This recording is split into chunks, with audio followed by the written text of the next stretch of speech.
nakautang ay may katapat na kabayaran. In short, karma. Ano nangyari sa kanya? Ano ba? Eh di Chugi na! Patay na siya. Buhay pa, buhay pa. Oo. Hindi pa nangingin na utang. Hindi man nakalutan niya. At inumutik siya nito sa mamamagitan ng isang nakapangingilabot na pangungot. Paano ba yan? Nandun na lang tayo. Ano kaya mangyayari sa atin? At saan kaya tayo hantong?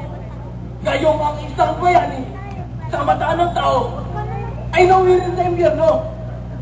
Ano kaya? Sure sa inferno? Gosh!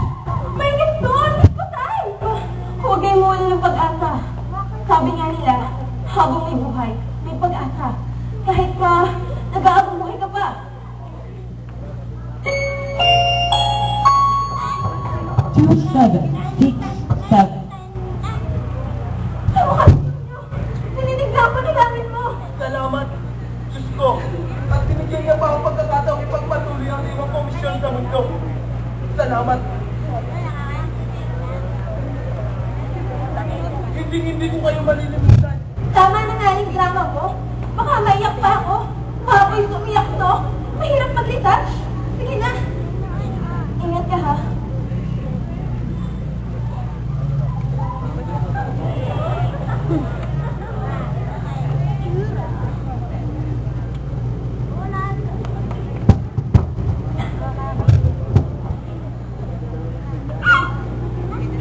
Pag sinuswerte ka nga naman, sino kayo susunod sa atin?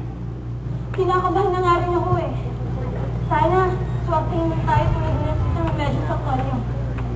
Ikaw, anong nararamdaman mo? Mukhang kampante ka pa rin ah. Mukha lang. Oh, pag natahimik ka, may problema ka ba? Huwag ka naman ganyan. Lalo akong kinakabahan eh. Sandali. Sister na medyo misyonaryong madre. Si Tonyo, aktivistang guro. Si Miguel, sundalo. Ako, gymnastic helper sa Hong Kong. Ikaw ay GRO. O sige na nga, hostess! Ano naman ngayon? Alam mo, Gray, kung gugustuhin mo lang, marami naman siyang marangal na trabaho eh. Ano ibig mong palabas nito? Na ginusto ko ng trabaho ko? Maraming marangal na trabaho. Pero ano na, crisis lang ang natapos ko. Bata pa lang ako nang mamatay ang tatay. At nang manumpo ang inay. Ako na ang umako sa responsibilidad sa apat kong kapatid. Mamamatay kami sa bukod kung iintindihin ko ang sasabihin ng iba. Ngayon sabihin mo sa akin, kung ginusto ko ng trabaho ko,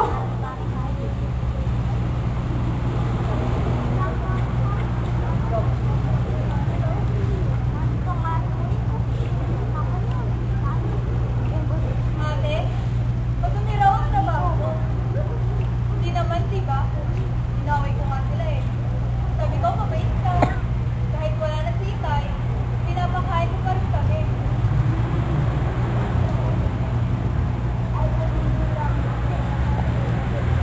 Pasensya ka na, Gray. Akala ko kasi katulad ka lang ng iba dyan. Pero, paano ka nga pala napunta dito? Hindi ko naman gagawin ko nun. Buntis ako. Mahal na mahal ko ang baby ko.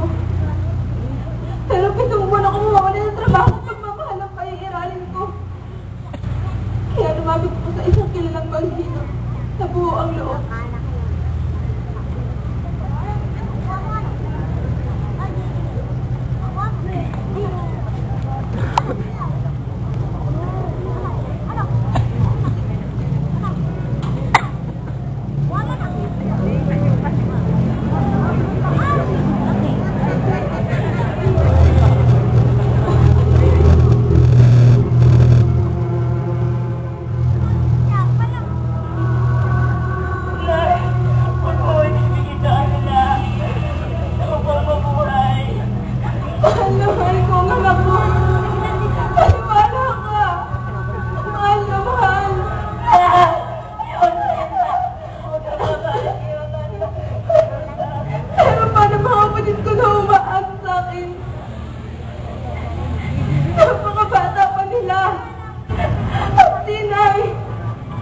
hindi ako pwedeng matigil sa trabaho.